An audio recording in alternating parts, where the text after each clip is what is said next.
Muy bien, entonces en los pasados domingos hemos estado viendo cómo tiene que ver nuestra vida con la adoración, o cómo deberíamos adorar, o por qué las personas en la antigüedad adoraban de una forma diferente de lo que se hace hoy, o cuál debería ser la forma en que realmente deberíamos adorar.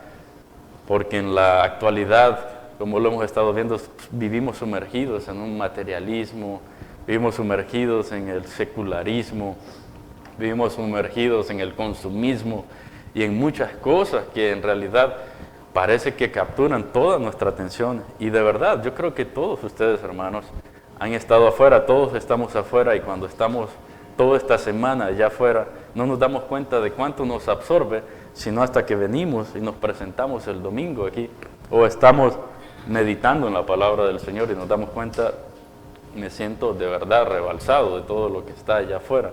Y ahora que vengo aquí, entonces el Señor está ayudándome, me está poniendo en el corazón de nuevo lo que tengo que tener como un cristiano. Y en la antigüedad, entonces, veíamos cuántos ejemplos de personas que estuvieron dispuestas a dar su vida por el Evangelio, por sus convicciones, por sus creencias, y no estaban dispuestos a ceder. Y entonces pensamos, ¿por qué? ¿Eran diferentes a nosotros? ¿O los tiempos eran diferentes a nosotros? ¿Tenían algo diferente a nosotros? Y la verdad es que no. Y no solo los hermanos del primer siglo, pero también usted ha leído en Daniel, esos hermanos allí cuando el rey Nabucodonosor hace una estatua y ellos deciden no doblegarse, no arrodillarse, y entonces dicen, oye, hay unos muchachos ahí, unos judíos que no se doblegan, no adoran la estatua. Y el rey se enfurece y entonces les dice, ustedes no lo están haciendo. Ahora van a tener una segunda oportunidad en la que otra vez vamos a hacer culto a esta estatua, vamos a rendir adoración. Tienen su segunda oportunidad. Y entonces los jóvenes le dicen, oye, ¿sabes, oh rey? No tenemos ni siquiera que contestarte con respecto a esto, porque no lo vamos a hacer. Y sabes, Dios nos puede librar de tus manos, pero aún si Dios no nos libra, no nos vamos a doblar. Y entonces, ¿cuál es el resultado? Los tiran a un horno de fuego por la ira del rey. Un horno tan candente que tan pronto como los que lanzan a estos creyentes son consumidos por lo intenso del fuego. ¿Y qué es lo que los hace no doblegarse? Sus convicciones delante de Dios. Eran sus convicciones, no estaban dispuestos a ceder. No estaban dispuestos a ni siquiera tratar de negociar un poquito lo que ellos creían de su Dios. Y nosotros en este tiempo vemos que las personas, y quizás muchos de nosotros aquí, podemos ceder ante la prueba por un mejor salario, por un mejor trabajo, por una remuneración quizás familiar, como tengo personas en casa las cuales necesito ganarme, y quizás con el Evangelio o con la iglesia estoy perdiendo, con la palabra de Dios estoy perdiendo mi familia. O a veces se presenta un caso en el cual debes decidir entre lo que conozco de las Escrituras, Dios, o esta otra situación. Y entonces, en muchas ocasiones, estamos dispuestos, o en muchas ocasiones cedemos ante la tentación a negar las convicciones. ¿Y por qué no hay entonces, mirábamos el domingo pasado, por qué no hay la misma cantidad de persecuciones como antes lo habían? ¿Por qué no hay este tipo de maltrato hacia los creyentes como antes lo había? Y la respuesta es que no debe de haberlo, porque no hay a nadie a quien perseguir. Es la realidad. Hoy en día es muy pocas las personas que se pueden perseguir, porque no todos tienen esas mismas convicciones de vida.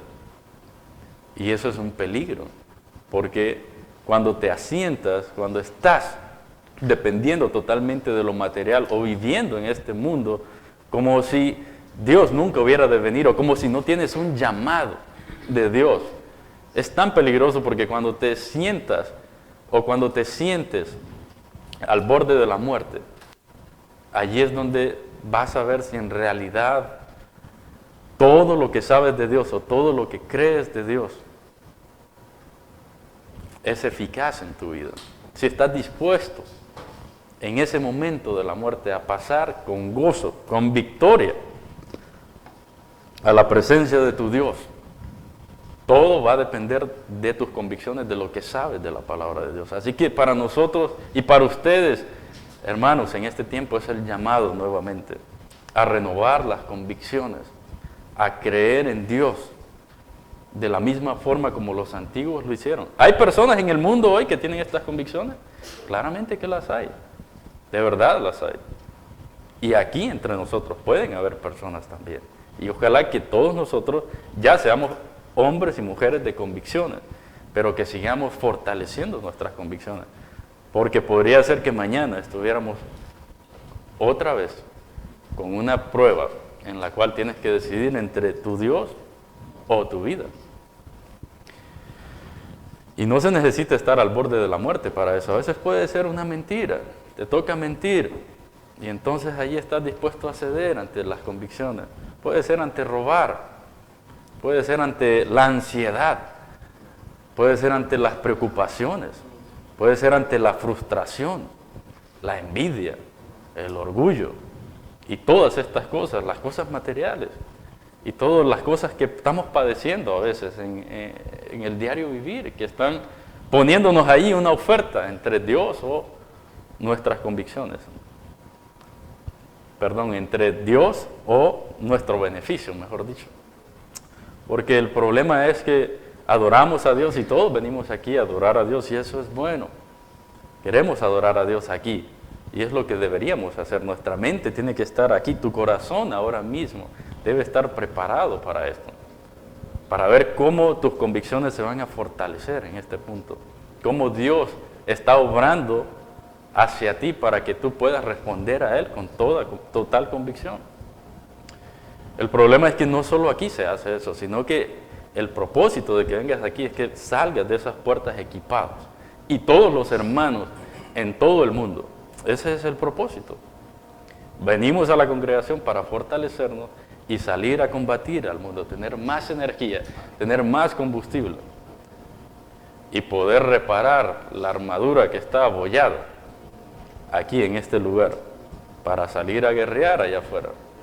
Pero si en tu casa tienes problemas y te comportas como cualquier otra persona, entonces ya no estás adorando a Dios aquí, porque Dios no solo está en este lugar, porque entonces estaríamos cayendo en el mismo problema de los antiguos también, que pensaban que Dios solo estaba en un lugar, los judíos y los romanos y todo, solo iban a un lugar a adorar a Dios, pensaban Dios solo está ahí en ese altar. Y entonces Jesús le dice a la mujer, ¿verdad?, de allá de la samaritana, mujer, te digo que viene el tiempo cuando los verdaderos adoradores adorarán a Dios. Ustedes, y la mujer le dice, ustedes dicen que se ha de adorar en Jerusalén y nosotros decimos que aquí en Samaria. Y Jesús le dice, no, mujer, Dios es espíritu. Y Dios tienes que adorarlo en todos lados y en todas circunstancias. A veces tienes que escoger entre la frustración o Dios. Y hay un momento que estás tan frustrado que piensas que ¿dónde está ese Dios? ¿Por qué ese Dios no tiene poder sobre ti en ese momento? ¿Qué se hizo? O en medio de la envidia, ¿dónde está tu Dios en ese momento? Ahí cuando lo necesitas, que esté ahí, ¿dónde está? En medio de los pleitos, de los problemas, de las aflicciones, de la enfermedad, ¿dónde está la confianza en tu Dios? ¿Dónde está la convicción? Hay momentos en los que puedes llegar a pensar que es justo que te frustres, que es justo que te enojes, que es justo que puedas encerrarte en ti mismo a llorar o a lamentarte, sin pensar que en realidad ya dejaste de darle la gloria a Dios hace mucho tiempo y de adorar a Dios. Entonces en esos momentos es donde necesitas, en esos momentos en los cuales sientes que no hay otra salida. Como cuando Moisés llevaba al pueblo de Israel, sacándolo de Egipto, y Dios le dice, vete por este lugar. Y lo que se encuentran es un mar al frente de ellos. Entonces la gente se desespera porque los egipcios vienen detrás de ellos. Y hay un momento que Moisés les dice a los hermanos ahí o al pueblo, tranquilícense, van a ver el milagro de Dios, aunque no sabía lo que Dios iba a hacer. Y de un versículo a otro dice, Dios habla y dice, ¿por qué clamas ante mí? Es decir, Moisés también está desesperado, pero está tranquilizando al pueblo. Levanta el báculo, le dice, levanta la vara y dile al mar que se parta. Y se parte el mar. Y se dan cuenta, Dios abre ahí el camino en medio del mar. Y entonces en esos momentos es cuando debemos imitar a Moisés, en ese momento de tanta aflicción, ir ahí en adoración a Dios, adorando a Dios, conociendo que Dios es capaz de hacer cualquier situación y que va a obrar en mi debilidad. Entonces necesitamos este pasaje para saber cómo adorar a Dios, porque Dios no quiere que lo adores de la forma que tú quieres, porque recuerda que nosotros fuimos vendidos al pecado, nacimos en pecado, nuestra mente está corrupta, por lo cual todo lo que sale de nuestra mente es pecado. ¿Quién podría rozar, qué mente sabia, inteligente de este mundo podría tan siquiera rozar las verdades que hay en este libro? Ninguna. No tenemos conciencia de esto. Si Dios no nos hubiera revelado lo que Él quiso, jamás podríamos saber qué hacer en nuestra vida. Entonces, por eso debemos nosotros, Iglesia Bíblica, Fuente de Vida, ser ejemplos para nuestros hermanos afuera. Y así como nosotros recordamos hermanos de hace 2000 años, ¿no sería bueno que alguien te recordara a ti por tus convicciones? Porque eso es lo que va a quedar de ti, solo tus convicciones. Poco sabemos de las cosas que hizo el apóstol Pablo, o qué vendía, o cómo se mantenía, aunque dice que lo hacía con carpas, pero poco sabemos de eso, o de algunas labores que pudo haber hecho, pero sus convicciones quedaron ahí, paradas como monumentos inquebrantables para siempre. Entonces lo único que va a quedar de ti es tu convicción, es la forma en que tú adorabas a Dios. De ahí todo lo demás va a pasar. Y lo único que vamos a dejar es nuestras convicciones. Y eso se lo vas a heredar a tus hijos, se lo vas a heredar a tus nietos. Y ojalá que 2000 años más adelante, si el Señor no ha venido, alguien pueda recordar esta iglesia por las convicciones que habían aquí. Y que este lugar sea también un despertar para las personas a nuestro alrededor. No solo depender de otro lugar. Dios quiere que todos nos demos cuenta de estas verdades. Y aquí en este lugar hacer un despertar para nuestra generación, para nuestro alrededor. Muy bien, entonces hermanos, hemos estado viendo cómo debería ser la adoración a Dios en nuestra vida. Es decir, hemos estado viendo cómo deberíamos adorar a Dios en nuestra vida. Y el apóstol en este pasaje de Efesios capítulo 1, versículo 3 al 14, nos ha dado 3 razones por las cuales la iglesia de Dios debería adorarle diariamente, a fin de vivir para su gloria. Y la primera razón, hoy estaremos culminando este pasaje que ha sido tan refrescante. La primera razón el apóstol la introduce ahí. Él dice, bendito sea el Dios y Padre de nuestro Señor Jesucristo. Y de ahí es donde viene el concepto de adorar. Él está adorando a Dios. Y él dice en el versículo 4, nos da la primera razón por la cual deberías adorar a Dios, y es por las bendiciones que tienes en el Padre. Según nos escogió, dice el versículo 4, y el versículo 5, que nos predestinó, y en amor habiéndonos predestinado. Es decir, nos escogió y nos predestinó. Y termina esa primera parte en el versículo 6, diciendo que eso que es para la alabanza de la gloria de su gracia, con la cual nos hizo aceptos en el amado. Entonces del versículo 7 al versículo 12 nos dice que deberíamos adorar por las bendiciones que tenemos en el Hijo, o por la bendición que tenemos en el Hijo. Y el versículo 7 dice que tenemos redención. Y en el versículo 11 dice que asimismo en Él tuvimos herencia. Y hemos visto eso, lo valioso que es cada hermano, cada persona en la que Dios ha invertido sus recursos. Y termina el versículo 12 diciendo, a fin de que seamos para la alabanza de su gloria. Y ahora estamos viendo en el versículo 13 y 14 que deberías adorar a Dios diariamente por la bendición que tienes en el Espíritu Santo. Y mirábamos el domingo pasado que tienes en primer lugar, el apóstol pone allí dos figuras, una misma bendición de dos formas, dos figuras que utiliza, y dice la primera en el versículo 13, al final, que fuisteis sellados, díselo, con el Espíritu Santo de la promesa. Fuisteis sellados con el Espíritu Santo de la promesa. Entonces tenemos en primer lugar el sello eterno. Y en segundo lugar tenemos la garantía eterna, como dice el versículo 14. Y es lo que estaremos viendo hoy. La garantía eterna. Debes adorar a Dios en tercer lugar por la bendición que tienes en el Espíritu Santo. ¿Y qué bendición tienes? Dos formas ahí de verla. Es sello eterno, versículo 13. Y hoy estaríamos viendo lo que es la garantía eterna en el versículo 14. Y tiene dos metas también. La primera es una redención absoluta. Y la segunda es la alabanza de su gloria. En primer lugar, entonces, entramos y leemos el pasaje completo, ya que es la última vez que lo leeremos por este tiempo de Navidad. Y es tan bueno porque ahora es cuando las personas quieren adorar a Dios. Entonces ustedes, hermanos, y nosotros como iglesia les vamos a enseñar a los que pregunten o a los que quieran saber cómo debemos adorar a Dios, y no solo en este tiempo, sino en todo el año y todo el tiempo de nuestra vida que el Señor nos permite en este lugar.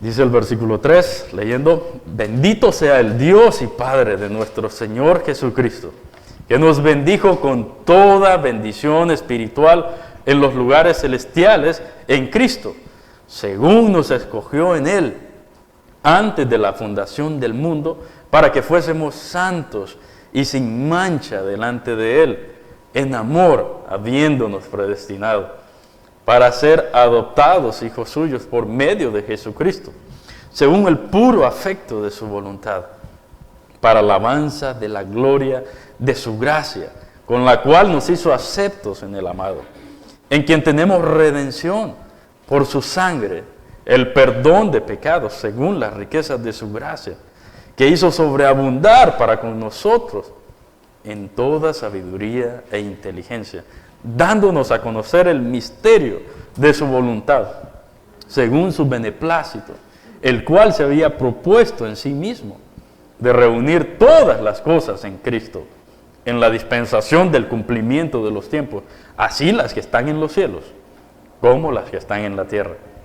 En Él, asimismo, tuvimos herencia, habiendo sido predestinados conforme al propósito del que hace todas las cosas según el designio de su voluntad, a fin de que seamos para alabanza de su gloria, nosotros los que primeramente esperábamos en Cristo. En Él también vosotros, habiendo oído la palabra de verdad, el evangelio de vuestra salvación, y habiendo creído en Él, fuisteis sellados con el Espíritu Santo de la promesa, que es las arras de nuestra herencia, hasta la redención de la posesión adquirida para alabanza de su gloria. Gloria al Señor. Oremos, hermanos. Gracias, Señor, por este tiempo tan hermoso que nos concedes ahora de escuchar tu palabra. Ayúdanos, Señor, a disponer nuestro corazón, a disponer nuestra voluntad, a sacar lo que está allí oculto, lo que ha ido haciendo nido, Señor, en la mente y el corazón, cosas que no te honran, cosas que tú sabes que están allí y que no deseas que estén allí. Quieres reemplazar y quitar esos ídolos que a veces en el corazón han puesto su morada. Y quieres, Señor, que nosotros de verdad te adoremos desde lo interno, desde lo profundo de nuestro ser. Ayúdanos a medida avanzamos, Señor, para que por el poder de tu Espíritu seamos convencidos y seamos llevados a Cristo, Señor, para adorarte en verdad y en espíritu como tú lo deseas. En el nombre de Jesús lo rogamos, Señor. Amén. Muy bien, hermanos, entonces el apóstol está introduciendo allí la tercera razón por la cual deberíamos adorar a Dios, y dice que es por la bendición que tenemos en el Espíritu Santo. Y él dice al final del versículo 12 que ellos, los judíos, nosotros, los que primeramente esperábamos en Cristo, es decir, ellos esperaban en Cristo primeramente todas estas gloriosas bendiciones que él está mencionando allí. Pero también ustedes, y hace allí con fuerza, un énfasis, y está diciendo ustedes también. Ustedes, rápidamente lo introducen en el versículo 13, habiendo oído la palabra de verdad, el evangelio de vuestra salvación, y habiendo creído en él, fuisteis sellados con el Espíritu Santo de la promesa que había sido dada por Dios al pueblo de Israel, el Espíritu que había de venir. Pero ellos tenían, como vemos en el sello eterno, ellos también tenían un trasfondo al respecto de esto. Y para esto puede ir a Gálatas 3 y ver de qué es lo que se trata esto, otra vez para refrescar el sello eterno. Los hermanos en Galacia estaban tratando de judaizar, es decir, estaban tratando de hacerse judíos. ¿Y cómo lo iban a hacer? Estaban tratando de circuncidarse, llevar a cabo las prácticas judías que ellos en las cuales ellos habían sido instruidos desde la niñez. Y el apóstol allí, furioso, introduce en el versículo 3, en el capítulo 1, capítulo 3, versículo 1, dice: oh Gálatas, y la NBI traduce torpes, ¿quién los fascinó para no obedecer a la verdad? A vosotros, ante cuyos ojos Jesucristo ya fue presentado claramente entre vosotros como crucificado. Esto solo quiero saber de vosotros. ¿Recibisteis el Espíritu por las obras de la ley o por el oír con fe? Tan torpes son, habiendo comenzado por el Espíritu, van a terminar ahora por la carne. Tantas cosas han padecido en vano, si es que realmente fue en vano. Y ahora mire el capítulo 4, el versículo... Permítame, 6, sí. Por cuanto sois hijos, Sí. Dios envió a vuestros corazones. Por cuanto sois hijos, Dios envió a vuestros corazones el Espíritu de su Hijo, el cual clama: Abba, Padre. Así que ya no eres esclavo, sino hijo. Y si hijo, también heredero de Dios por medio de Cristo.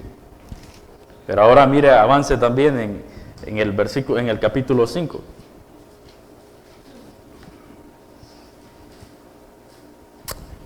Capítulo 5, versículo 2. He aquí yo, Pablo, os digo que si os circuncidáis, de nada os aprovechará Cristo. Y otra vez testifico a todo hombre que se circuncida, que está obligado a guardar toda la ley. De Cristo os desligasteis los que por la ley os justificáis. De la gracia habéis caído. Pues nosotros, por el Espíritu, aguardamos por fe la esperanza de la justicia. Los que se circuncidan, los que quieren practicar la obediencia a Dios por medio de tradiciones que no tienen ningún sentido, sino es a través de Cristo, entonces han caído de la gracia, dice él. En realidad están sometiéndose a la ley y ni siquiera saben de qué se trata la ley. Porque ¿qué dice en el capítulo 3? Vamos de regreso. Capítulo 3, versículo 10. Todos los que dependen de las obras de la ley están bajo maldición, pues escrito está: maldito todo aquel que no permaneciera en todas las cosas escritas en el libro de la ley para hacerlas. Ustedes han ido de la bendición hacia la maldición. Ustedes mismos están poniendo maldición bajo ustedes. Para entender lo que el apóstol está diciendo, el sello del Espíritu que hemos recibido, que es por la fe. Entonces necesitamos entender su mente también en lo que con lo que esto quiere dar a entender. Nosotros estamos siendo liberados por el Espíritu Santo. Dios no nos ha dado una marca en la carne. Y este era un problema en el siglo I. Porque los judíos estaban tratando de llevar a los cristianos a someterse a estas prácticas huecas. Y en mucho tiempo podemos decir, nosotros no estamos siendo llevados a ser judíos, no estamos siendo obligados a circuncidarnos. Y es verdad, pero la traducción o la forma en que podría ser en este tiempo es que puede ser que nosotros estemos viniendo a este lugar ya simplemente por una tradición y no en verdad por adorar a Dios. Puede que estés sentado aquí simplemente porque quieres que te vean, porque quieres que los demás piensen que estás bien con Dios, por marcas externas, pero no por lo interno del corazón. Porque si tú te vas de aquí, sales de esa puerta, allá afuera quizás nadie podría dar testimonio de que eres cristiano, a menos de que lo digas con tu boca. Y es bueno decirlo, pero ¿de qué te sirve decirlo si no lo practicas? Si no es eficaz, niegas la eficacia de la fe. ¿Te das cuenta? Es decir, hoy también, ahora, también puede haber la misma forma de volvernos a las tradiciones. Y estamos todos en el peligro de volver a las tradiciones todos los días, cada año. Puede que para algunos ya no tiene ningún sentido venir a este lugar. Y quizás muchos se ausentan porque ya no tiene ningún sentido venir. Es decir, ¿en qué me ayuda esto? Porque la ley externa, las prácticas externas no tienen ningún valor en el corazón. La ley es muerta. Es decir, las prácticas, la tradición no tienen ningún poder sobre el corazón. Lo único que puede traer poder a tu corazón es el sello eterno que Dios ha puesto ahí. El Espíritu de Dios es el único que te puede hacer estar aquí y gozarte de lo que estás escuchando, gozarte en la comunión de los hermanos. Entonces hoy también las prácticas están a la orden del día. Y es que es fácil, ¿verdad?, adorar a Dios con prácticas, con cosas que me vean haciendo, con una actividad, los que están en el ministerio y que todos estamos llamados a hacer algo. Es tan fácil, ¿verdad?, tratar de pensar, estoy adorando a Dios con lo que estoy haciendo y en realidad mi corazón está lejos de Él. El Espíritu no está ahí en muchos. Y muchas personas son como el doctor tradicional o típico de hospital que muere por no ser tratado. Y entonces muchos están aquí y se van al infierno desde las bancas de la iglesia. Y es la realidad. Y tú debes preocuparte que no seas tú esta persona. No estoy hablando del que está al lado tuyo, estoy hablando contigo. Esto es para ti. Tú debes pensar, yo no soy esa persona. Entonces Pablo dice, los que ustedes quieren someterse a estas tradiciones, caen de la gracia. No la aprovechan. Están bajo maldición. Todas las tradiciones huecas caen bajo maldición. ¿Y qué dice el apóstol? ¿Qué les está diciendo allí en el capítulo 3? Hermanos, versículo 15. Hablo en términos humanos. Un pacto, ya hablando de la promesa, un pacto, aunque sea de hombre una vez ratificado, nadie lo invalida ni le añade. ¿Qué significa esto? Siga leyendo. Ahora bien, a Abraham fueron hechas las promesas. A Abraham fueron hechas las promesas. Y a su simiente. Lee ahí, a su simiente. Y este era un hombre muy versado y mire lo que dice. No dice, y a las simientes. Se le agrega una S ahí que es un plural o un singular. Y él está diciendo como si hablase de muchos. No dice a las simientes, sino como de uno. Y a su simiente. Parece que este hombre fue a IME también, ¿verdad? A aprender un poco de gramática allí. Entonces es importante, el apóstol entendía lo importante que es a veces una sola letrita. A su simiente, no a sus simientes, la cual es Cristo. Ahora, ¿cómo sabe él que la simiente es Cristo?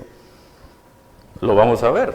¿Dio algún indicio Dios de que la simiente iba a ser Cristo y no fue otra persona? Bueno, en Génesis 3.15, si usted va allá conmigo a Génesis 3.15, todo esto tiene que ver con el sello eterno de la promesa, el Espíritu Santo. Génesis 3.15 es la primera vez que se introduce esto, y es cuando Dios está hablando con la mujer y con la serpiente, y dice Dios en la maldición allí, yo pondré enemistad entre ti y la mujer, entre su simiente, es decir, entre el descendiente, el hijo de la mujer, no el hijo del hombre, sino que está apuntalando a Jesucristo, a esa mujer que dio virginalmente a Cristo. Y la simiente suya te herirá en la cabeza y tú le herirás en el calcañar. Ahora, ¿por qué sabemos que esto está hablando de Cristo y de Satanás? Porque ¿cuántos hijos nacieron de mujeres y cuántas serpientes han nacido? ¿Y cuántos hijos han matado serpientes? Muchos hijos han matado serpientes, o muchos hombres han matado serpientes, pero ningún hijo ha nacido virginalmente. Y de todos modos no puede ser algo tan liviano como eso. Tiene que ser algo importante. La serpiente esta que los ha maldecido, la serpiente esta que les ha causado todo este problema, un día va a ser herida también. Y eso va a ser por tu simiente. Y luego entonces aparece ahí a Caín y Abel. Y Caín mata a su hermano y cualquiera pensará, bueno, se acabó el plan allí. Pero usted avanza hasta Génesis 12 y Dios le dice a Abraham, entonces ¿qué? Que todas las naciones van a ser benditas en él, a través de él. Y si avanza más adelante hacia Génesis 17:11, mire lo que pasa ahí.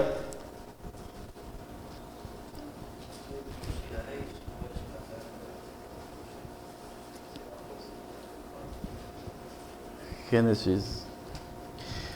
El Señor le está diciendo, circuncidaréis pues la carne de vuestro prepucio y será por señal de pacto entre mí y vosotros. Pero más adelante va a decir algo importante. Tenga eso en mente, Génesis 24:18.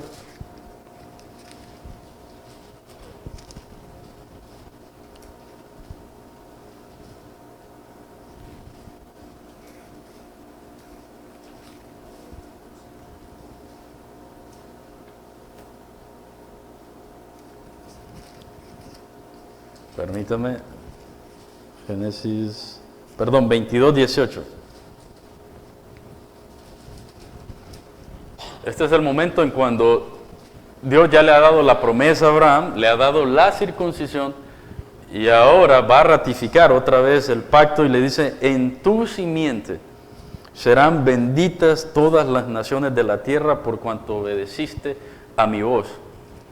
Está diciendo, en tu simiente, ahora la simiente prometida va a nacer de Abraham, se va reduciendo y achicando el margen de posibilidades donde nacerá esta simiente. ¿Se dan cuenta? Pero, ¿qué es lo que está pasando aquí en versículo 22, en capítulo 22? Abraham está por sacrificar a su hijo Isaac. Pero note, esta es la lógica del apóstol Pablo. Si Abraham está tratando de sacrificar a su hijo Isaac, entonces Dios le hubiera dicho, en Isaac serán benditas todas las naciones de la tierra. Pero cuando le dicen, tu simiente serán benditas todas las naciones de la tierra, lo que significa es que Abraham debió pensar, entonces Isaac no es la simiente prometida, aunque es hijo de la promesa, ¿verdad? Y el apóstol Pablo entiende esto, le hace exégesis a todo esto y con su sabiduría divina, y avanza hasta 26:4, ahora sí, ya Abraham ha muerto aquí, y él se ha trasladado a Gerar, a la región de los filisteos, y ahí Dios se le vuelve a aparecer. Génesis 26, se le apareció Jehová, versículo 2, y le dijo, no desciendas a Egipto, habita en tierra de Gerar, habita como forastero. Versículo 4, otra vez vuelve a rectificar, dice el final del versículo 3, confirmaré el juramento que hice a Abraham tu padre.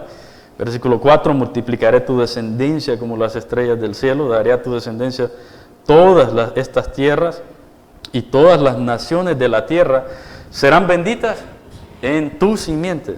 Lo interesante de todo esto es que un capítulo atrás, o el relato anterior, nos dice que Esaú y Jacob ya habían nacido, pero tampoco dice, Jacob será tu simiente, o en Jacob serán benditas todas las naciones. Así que Isaac entiende que Jacob tampoco es la simiente ni Esaú. ¿Se dan cuenta? Y se avanza más adelante, en el 28:14,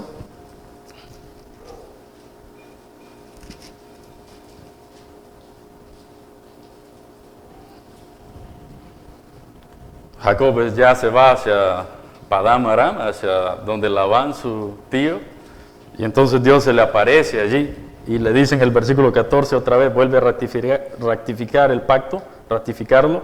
Será tu descendencia como el polvo de la tierra y te extenderás al occidente, al oriente, al norte, al sur, a todas las familias de la tierra, y todas las familias de la tierra serán benditas en ti y en tu simiente.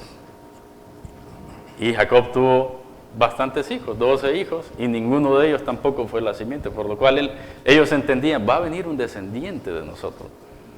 Y lo entiende el apóstol también, entonces lo escribe. Y él dice que la simiente es ¿quién? Cristo. ¿Por qué dice eso? Usted lee en Mateo capítulo 13, 17, algo que nunca se había dicho. ¿Qué dice Mateo 3, 17?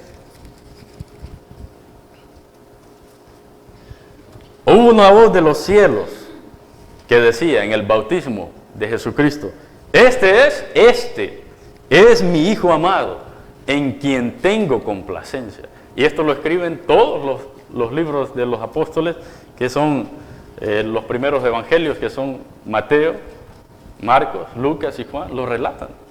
Por lo cual nunca antes se había dicho, Dios nunca había dicho, esta es la simiente. Jesucristo es la simiente.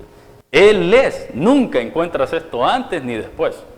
Y entonces todos los anteriores están escribiendo de esa simiente que va a venir, y los profetas y los que están después, los apóstoles, hablan de que ya vino. Entonces, por eso el apóstol Pablo dice ahí que la simiente es Cristo, versículo 16 del capítulo 3 de Gálatas, regresando allá, sino de uno, en tu simiente, la cual es Cristo.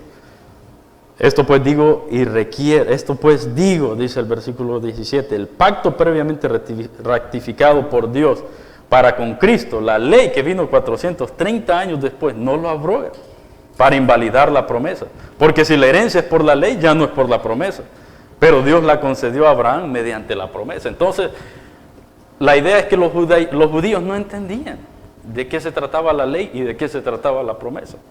Y el apóstol comienza a hablar ahí de que la promesa no es abolida por la ley, porque la promesa vino primero que la ley. Y entonces nos dice en el libro de 1 Timoteo, si va allá, ¿para qué sirve la ley? Algo que ellos no entendían, que eran todo ese montón de prácticas. Y esto es para que se despierten, hermanos. Vamos a andar de un lado para otro. Los que tienen sueño.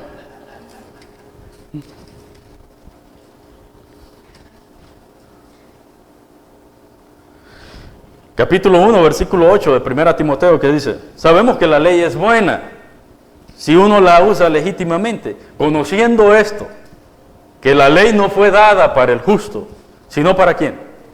Para los transgresores y desobedientes, para los impíos y pecadores, para los irreverentes y profanos, para los parricidas, los matricidas, para los homicidas, para los fornicarios, para los sodomitas, para los secuestradores, para los mentirosos y pérjuros, y para cuanto se oponga a la sana doctrina. La ley nunca fue dada para el justo, porque ¿cómo se resume la ley?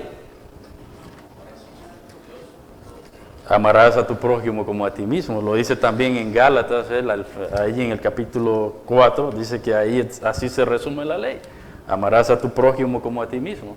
Pero estos judíos estaban tratando de encontrar salvación por medio de la ley, algo que para lo cual no fue diseñada. Porque la ley no fue dada por el justo, porque dice el apóstol que el justo por la fe vivirá. ¿Y cómo sabe esto? Todos los anteriores vivieron por fe. Y eso es lo que nos dice el capítulo 11 de Hebreos, ¿verdad? Por fe, por fe, por fe, por fe, por fe. Todas las personas siempre se han salvado por fe. Entonces Abraham recibió, ¿qué? La circuncisión, y nos dice en Romanos, si vamos allá, Romanos capítulo 4.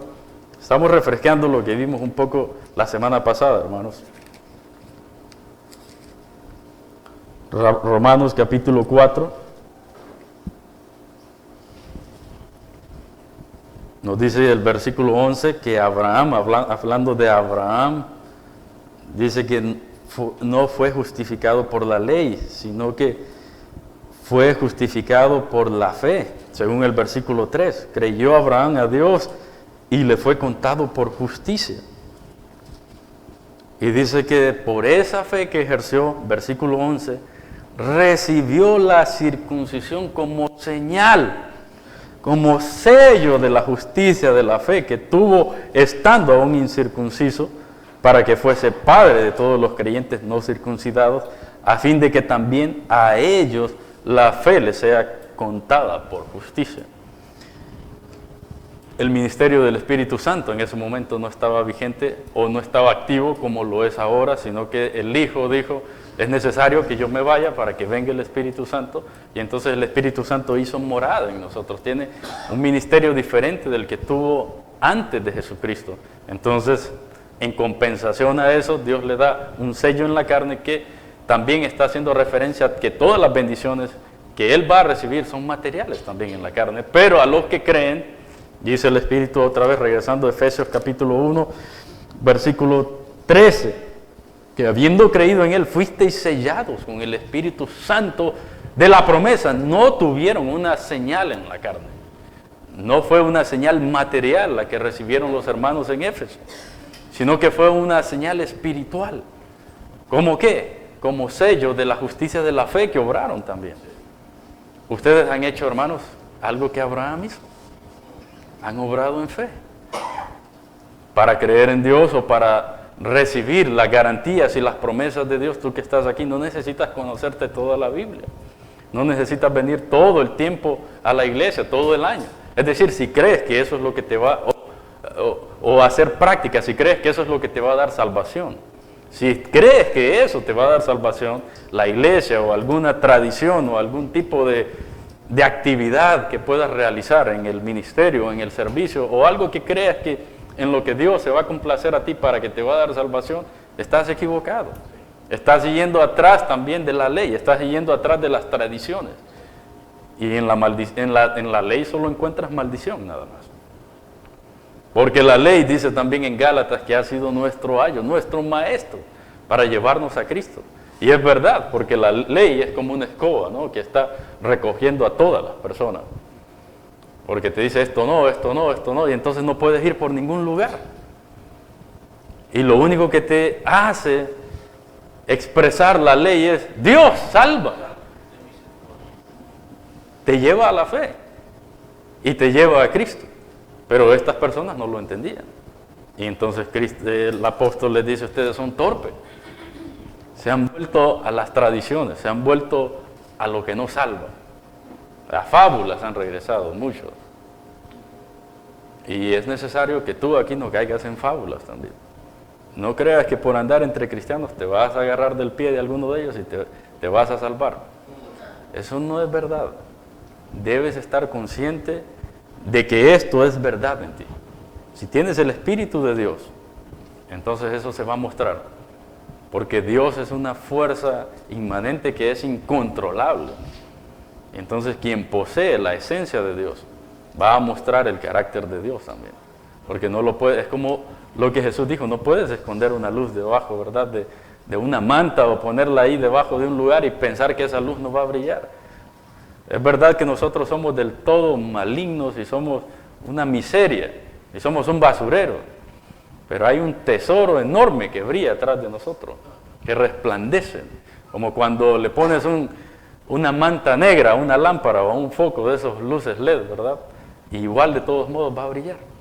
Y lo que brilla no eres tú, es Dios. Pero si hay alguno entre ustedes, hermanos, que no tiene esto, debe preocuparse, porque entonces está viniendo por las tradiciones o por las obras también. Y el apóstol dice en Romanos que nadie se justifica para con Dios por medio de las obras. Y dice el apóstol también en algún lugar que si por las obras es el camino, entonces por demás murió Cristo. O sea, si tú tienes un camino mejor para salvarte, entonces Cristo vino a hacer nada. Si el hombre se puede salvar por un medio, Cristo no vino a hacer nada en realidad. Entonces necesitamos regresar a Cristo. Por eso Efesios 1, capítulo versículo 3 al 14, siempre está en Él, en Cristo, en quien tenemos, en Él también vosotros, en Él también nosotros. Es a través de Cristo. No hay otro camino.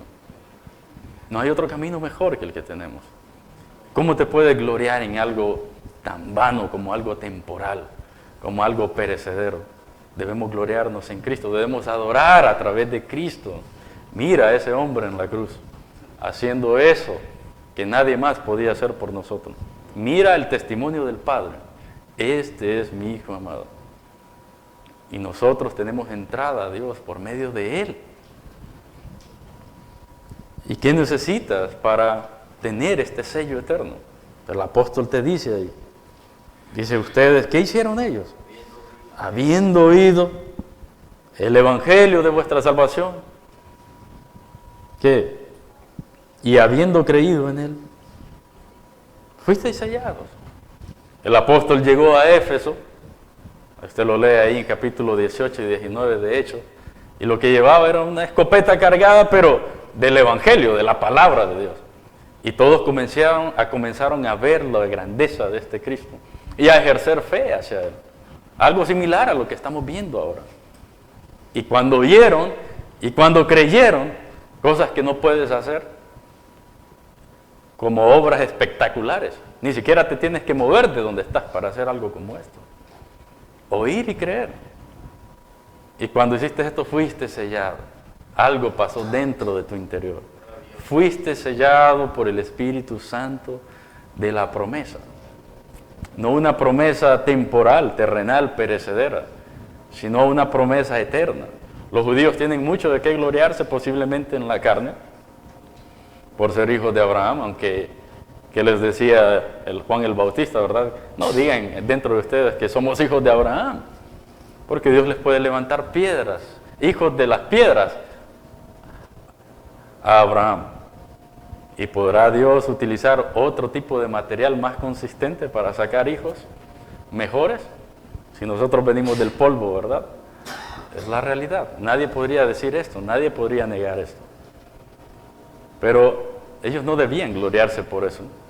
Y aunque es verdad que la descendencia de Abraham en la carne está siendo beneficiada, o gozó y ha gozado y gozará de promesas materiales, son perecederas de todos modos. Pero nosotros gozamos de la promesa al Hijo, eterna, una que no es perecedera, una que es eterna, que por los siglos de los siglos perdurará, aún después de la muerte. Si eres un hijo de Abraham en la carne, un descendiente de Abraham, y tienes la circuncisión, ¿será que por tener la circuncisión cuando mueres vas al cielo? Imposible eso, no es verdad. Porque esa señal simplemente estaba recordando, aún para ellos es para recordar, recuerden lo que se le prometió a Abraham. Y recuerden lo que viene de la simiente. Y eso es lo que dice, ¿verdad?, el apóstol. A Abraham fueron hechas las promesas. ¿Y a quién? Solo dos personas. Abraham y su simiente. Y en medio de ellos están todos los demás. Pero como un arco iris, ¿verdad?, arriba de ellos nada más. De punta a punta, Abraham y la simiente. Y si quieres tener esas bendiciones de Abraham, tienes que ir atrás de la simiente. Y entonces a nosotros se nos ha dado un sello espiritual. Y ese sello es tan importante, porque en la antigüedad también un sello era tan importante, que quien sellaba era una persona poderosa o que tenía muchos recursos.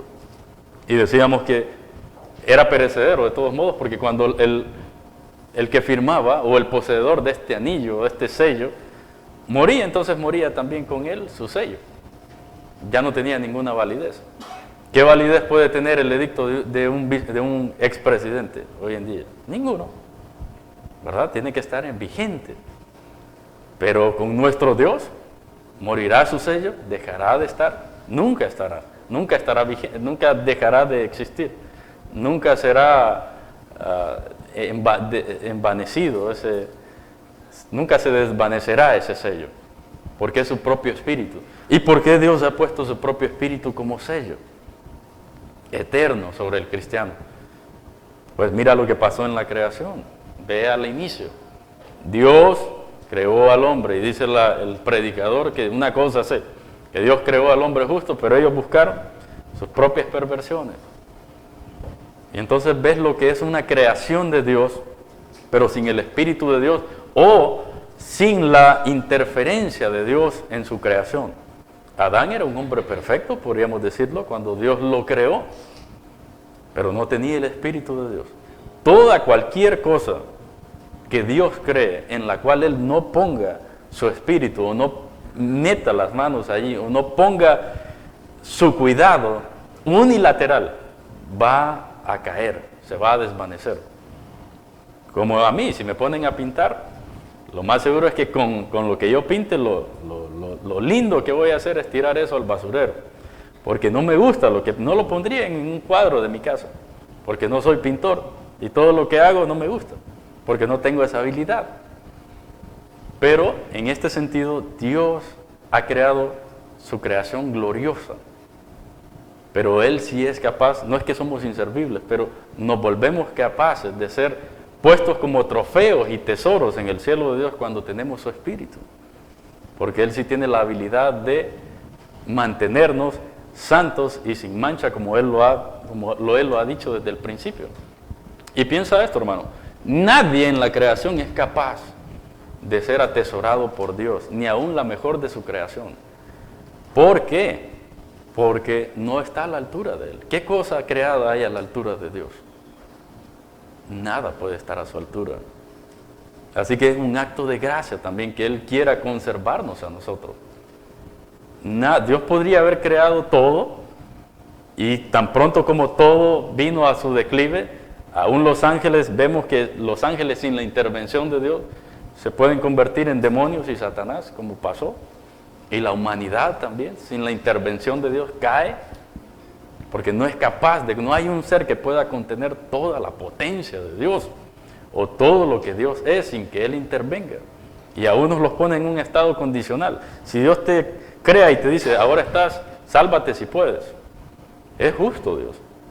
No deja de ser justo, porque Él lo hace, Él lo quiere así. Y Él lo puede hacer, para demostrarte que si Él no interviene, todo va a caer. Todo va a perder su color. Así como la creación perdió su sentido, su belleza, en cierto punto, ¿verdad? Con la caída. Pero fue para manifestar la belleza de Dios, las grandes riquezas de Dios, lo que dice el apóstol aquí en el versículo 7. Tenemos redención por su sangre, el perdón de pecados, según las riquezas de su gracia que hizo sobreabundar para con nosotros en toda sabiduría e inteligencia. Así que Dios nos quiera conservar, ha sido porque Él tiene la capacidad y puede conservarnos. No simplemente nos creó como algo que es obsoleto y que ya que no está a la altura de Él, entonces nos envía al infierno, sino que Él quiso desde antes de la creación, desde antes de la fundación del mundo, había hecho su plan para mantenernos, para llevarnos hacia Él. ¿Y cómo lo ha hecho? ¿Cómo se ha asegurado Dios de que todo lo que ahora vamos a experimentar sea totalmente santo, divino y bueno, poniéndose Él mismo en nosotros, habitando Él mismo en nosotros? Piensa ahora en el dilema contemporáneo. Ves ahí por las redes sociales que muere una persona y todos van al cielo, ¿verdad? ¿No es cierto? Una persona muere y va al cielo. Aquel era un perverso, murió estando en carreras de carros, alcoholizado, qué sé yo, en motocicletas, o andando por ahí en una fiesta, y entonces era una buena persona. Yo creo que el Señor lo tenga en su presencia. Fue al cielo, y eso es el sentido contemporáneo, que todas las personas van al cielo. Pero imagínate el cielo con tanta persona corrupta. ¿Qué tipo de cielo sería ese? No quiero ir a ese lugar. Que me envíen a otro, pero no a ese. Porque si todos estos perversos, y no importa si son sodomitas, o si son ladrones, o si son blasfemos, o son personas que nunca creían en ningún Dios, ellos los mandan al cielo. ¿Qué tipo de cielo será ese? Cualquier creación de Dios en la que una persona, en la cual Dios no intervenga, va a ir a la misma o peor corrupción, porque allá es eterno. Ya cuando mueres, ya vives en ese estado permanente. Y fue algo de lo que Dios se aseguró, teniendo misericordia de nosotros, en el Génesis, cuando dijo, no alargue la mano también el hombre y coma del árbol de la vida. Y muchas personas, eso es lo que están tratando de hacer hoy. Tú ves a los artistas, tú ves a los deportistas, a los cantantes que no se quieren morir. No quieren morirse y buscan de todas formas para mantenerse jóvenes. Y el problema es que hasta muchos de nosotros, o muchas personas de la iglesia también son arrastradas por eso. Que no se quieren morir tampoco y quieren verse siempre jóvenes. Y Dios dice que es bueno que el hombre pues crezca y que llegue a su vejez con una buena vejez. Que hay que tener en alta estima a los ancianos, que hay que tener a las ancianas, hay que cuidarlas. como le dice Pablo a Timoteo en 1 Timoteo. Entonces no hay ningún problema en que pasemos por nuestra etapa, pero vayamos madurando y conociendo a Dios. Pero estas personas nunca quieren dejar de parecer jóvenes. ¿Por qué? Porque es todo lo que tienen. Están huecos y vacíos. Ahora, no está mal que todos, ¿verdad?, podamos siempre mantenernos y no caer en nuestra propia destrucción.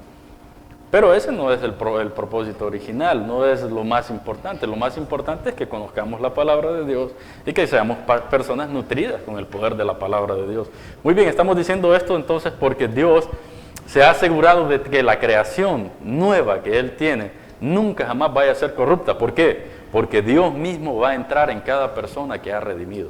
Él mismo está entrando al cielo nuevamente en cada persona. ¿Se pueden imaginar qué gran bendición hemos tenido cada uno de nosotros y los que no creen en Cristo que la pueden tener, de que Dios mismo habite dentro de ti? Ese poder incontrolable, esa grandeza y esa potencia de Dios que te da la fuerza para pasar a través de este mundo perverso. Dios se ha asegurado eso con el sello eterno también, de que su creación nueva va a ser totalmente limpia y santa, porque Él mismo regresa al cielo en cada una de las personas redimidas. Increíble, ¿verdad? Ha puesto toda bendición dentro de ti. Y el apóstol está metido en una prisión ahí, porque los hermanos podrían decir en el primer siglo, ¿por qué? Y ahora que esto es el cristianismo, este hombre tan increíble, dotado por Dios, este hombre que habla cosas inmensas y todo lo que está pasando. Mire hacia adelante, en el capítulo 3 de aquí mismo de Efesios, él dice, hermanos, en el versículo 13, hermanos, les pido, podría decirse ahí, que no desmayen a causa de mis tribulaciones, por vosotros, las cuales son vuestra gloria. Yo estoy doblando mis rodillas ante el Padre de nuestro Señor Jesucristo. Y también dice ahí en el capítulo 3, versículo 1, por esta causa yo, Pablo, prisionero de Jesús, por vosotros los gentiles. Si es que habéis oído de la administración, y lea esto solo para que vea la grandeza, de la administración de la gracia de Dios que me fue dada para con vosotros, que por revelación me fue declarado el misterio, como antes lo he escrito brevemente. ¿Cuándo escribió brevemente esto? Aquí mismo en el capítulo 1. En el versículo 9 dice, dándonos a conocer el misterio de su voluntad. ¿Se dan cuenta? Capítulo 1, versículo 9, entonces ahora dice, antes lo he escrito brevemente, solo dijo eso, pero ahora el capítulo 3 comienza a expandir este misterio, leyendo lo cual podéis entender cuál sea mi conocimiento en el misterio de Cristo, misterio que en otras generaciones no se dio a conocer a los hijos de los hombres, como ahora es revelado a sus santos apóstoles y profetas por el Espíritu, que los gentiles son coherederos y miembros del mismo cuerpo y copartícipes de la promesa en Cristo Jesús por medio del Evangelio, del cual yo fui hecho ministro por el don de la gracia de Dios que me ha sido dado según la operación de su poder. Entonces, versículo 13, les pido, hermanos, que no desmayen a causa de mis tribulaciones por vosotros, las cuales son vuestra gloria. Y se avanzan, capítulo 6, versículo 19, les ruego por mí, dice él, oren en todo tiempo, cuando les está diciendo que se pongan la armadura del Espíritu, y oren por mí, versículo 19, a fin de que al abrir mi boca me sea dada palabra para dar a conocer con denuedo el misterio del Evangelio, por el cual soy embajador en cadenas, que con denuedo hable de él, como debo hablar, para que también vosotros sepáis mis asuntos y lo que hago, todos lo hará saber Tíquico, hermano amado y fiel ministro en el Señor, el cual envía a vosotros para esto mismo, para que sepáis lo tocante a nosotros y que consuele vuestros corazones. Paz sea a los hermanos y amor, fe de Dios Padre, de nuestro Señor y del Señor Jesucristo. La gracia sea con todos los que aman a nuestro Señor Jesucristo, con amor inalterable. ¿Se dan cuenta? Es decir, los hermanos podían estar allá preocupados. ¿Qué pasa con Pablo? Y él está diciendo, no se preocupen por mí, hermanos. Yo estoy bien. Yo estoy bien en medio de esta situación. está adorando. Y esto debió ser increíble. Me imagino cuando Tíquico llega y miren hermanos, aquí manda Pablo este pergamino y comienza, bendito sea el Dios y Padre de nuestro Señor. Y entonces los hermanos ahí como, ¿qué pasa aquí? ¿Qué le pasa a este hombre adorando en esa prisión y adorando en medio de esta situación tan dura en la que está? ¿Se dan cuenta? Y ellos también estaban en una situación dura, como lo era el Imperio Romano. Y el apóstol avecinaba venir, por revelación espiritual seguramente, que en Judea, en Israel, los cristianos no iban a tener ningún tipo de lugar, no iban a poder encontrar un refugio. ¿Por qué? Pues habían matado al Cristo. Y aún hoy son enemigos del Cristo. Solo el remanente, dice en Romanos, que es salvo por gracia. Y en Roma, en el imperio, ¿cómo iban a tener lugar los cristianos también? No iban a tener lugar. Él avecinaba que iban a ser perseguidos de la misma forma como él está siendo perseguido. Y por revelación del Espíritu Santo, él escribe todo esto. Y esto hizo un gran impacto en los hermanos del primer siglo, porque ellos estaban dispuestos a morir por toda la revelación que Dios les había enviado a través del apóstol. Y usted lee los libros del primer siglo y lee relatos de hermanos así que están escritos, y las cosas que ellos dicen, usted puede decir, está citando Gálatas, está citando Efesios, está citando Filipenses. Y no dicen nada de eso, pero las cosas que escriben tienen que ver con eso. Entonces significa que las cartas hicieron un impacto tremendo en los hermanos del primer siglo, porque entonces sabían dónde estaba su verdadera habitación, sabían dónde estaba su lugar en este mundo, no aquí, sino en el cielo. Eran pasajeros, eran peregrinos aquí. Y nosotros también somos peregrinos, pero hemos perdido el sentido, hemos perdido el rumbo. En este tiempo los hermanos se acomodan, los cristianos se acomodan al sistema y son capaces de negar a su propio Dios por las labores y las cosas cotidianas, que no tienen ningún valor tremendo como lo es lo espiritual, como lo es nuestro Dios, nuestro Cristo amado. Y esto entonces, hermanos, el apóstol también imagino que está tratando un problema de judíos y romanos, ahí como lo dije la vez anterior, este poder chocante en sus mentes. Nosotros somos los herederos del mundo, el imperio. Se escribe ahí, leí en un lugar, no recuerdo quién lo dijo, creo que fue Tertuliano o Crisóstomo. Dijo que el imperio era tan grande, tan enorme, tan extenso el imperio romano, que era imposible escapar de él. Cualquier cristiano que quisiera, me voy a ir para otro lugar, ¿a dónde se va a ir? A cualquier lugar donde fuera, ahí estaba el imperio y su poder. Era tan enorme el dominio del imperio romano que no te podías ir para otro lugar. Por eso los hermanos no iban para ningún otro lugar. Y de todos modos, si te ibas fuera del imperio, estabas peor. Porque todos tenían dioses y eran más salvajes todavía. Los romanos eran más civilizados y es de donde traemos la civilización. Entonces no podías escapar en ese mundo antiguo. Mejor te quedabas ahí, porque era la única civilización conocida de ese mundo, es decir, de gran magnitud como la conocemos hoy. Ellos no heredaron eso. Pero ya para el siglo III, Crisóstomo dijo que si los cristianos abandonaran Roma, solo iban a quedar calles peladas nada más, o calles vacías. ¿Se dan cuenta? Es decir, cómo había crecido el cristianismo, el poder del Espíritu Santo, por lo cual no se podían ir tampoco. Pero estas verdades los alentaron a dar sus vidas en adoración a Dios, a adorar a Dios aún en el momento mismo de la muerte. Es tremendo que un soldado romano escriba o relate y diga, nosotros fuimos capacitados para enfrentar la muerte con valor. Pero estos cristianos, cuando se enfrentan a la muerte, lo hacen con gozo, lo hacen con paz, lo hacen cantando, lo hacen recitando salmos, lo hacen recitando la Biblia. Eso está fuera de nuestra comprensión. Puedes enfrentar la muerte con valor, pero no con paz, con regocijo, con tranquilidad, con una mansedumbre tremenda, de no pelear, de no discutir, de no estar ahí tratando de hacer valer tus derechos, si ya no se puede.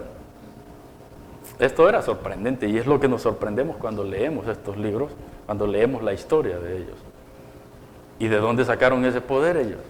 ¿Era un poder que solo a ellos se les concedió? No, aquí lo tenemos. Es lo que estamos leyendo, todo esto que Dios había depositado en ellos. Ellos lo entendieron muy bien. Y es lo mismo que puede ayudarnos a nosotros para atravesar este mundo y sus dificultades con alegría, cantando, con gozo.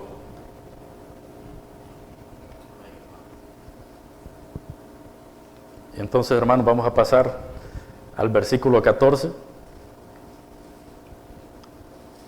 Hemos estado viendo el sello eterno, fuisteis sellados con el Espíritu Santo de la promesa, y el apóstol dice, versículo 14, que es el Espíritu Santo de la promesa, que explica qué otra figura nos da ahí, que es las arras de nuestra herencia. Y esto de arras se puede traducir como garantía. En el original es arrabón, y es una transliteración del hebreo. El primer lugar donde esto se mira es en Génesis, y les voy a acompañar que vayamos hacia allá.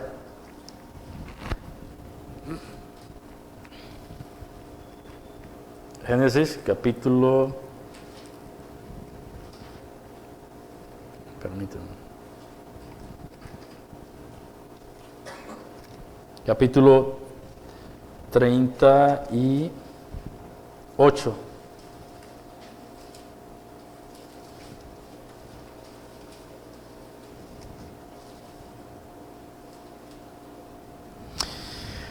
Capítulo 38 nos relata la historia de Judá y Tamar.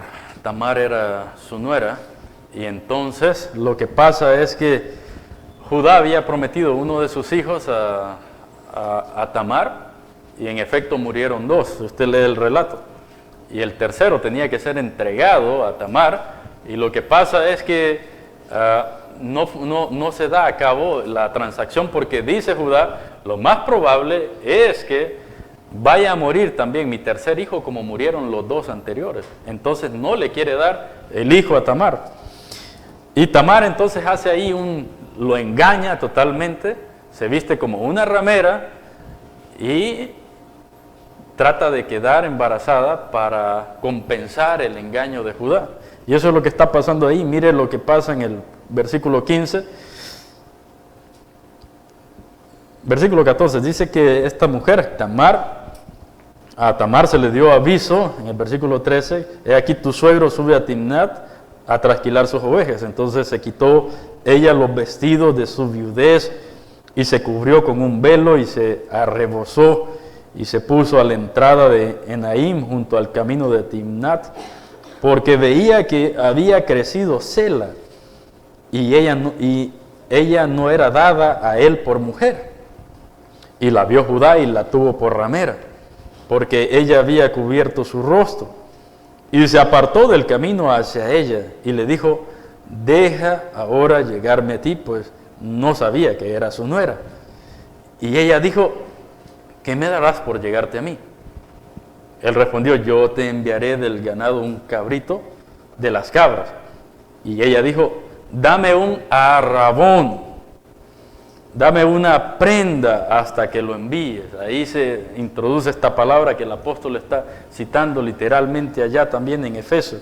Entonces Judá dijo, ¿qué arrabón, qué arras, qué prenda te daré? Y ella respondió, tu sello, tu cordón, tu báculo que tienes en tu mano. Y él se los cogió y se llevó a ella y ella concibió de él. Es decir, si quieres que llevemos a cabo esta transacción, tienes que darme primero en garantía.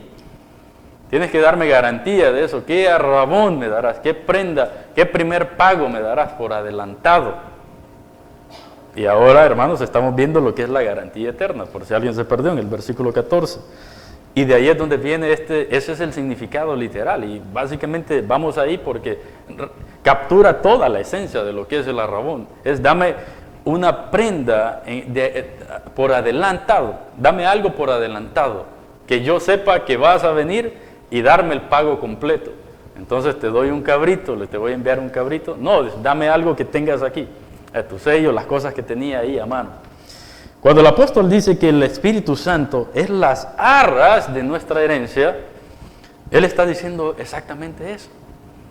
Está diciendo que el Espíritu Santo es el pago por adelantado. Es decir, el primer pago que da, como cuando vas a buscar un artículo y te dicen, bueno, si te lo quieres llevar, tienes que dejar una prima aquí, tienes que dejar un primer pago y te lo llevas, y luego entonces traes todo el pago completo. Y lo que está diciendo es que Dios también ha hecho esa transacción. Dios nos ha dado un pago por adelantado. Y el pago que nos ha dado por adelantado es el Espíritu Santo. El Espíritu Santo es las arras, es la prenda en garantía. Es la prenda en garantía, es el primer pago que tienes, es la primera parte que Dios te da, que Dios da a las personas que han creído en Él.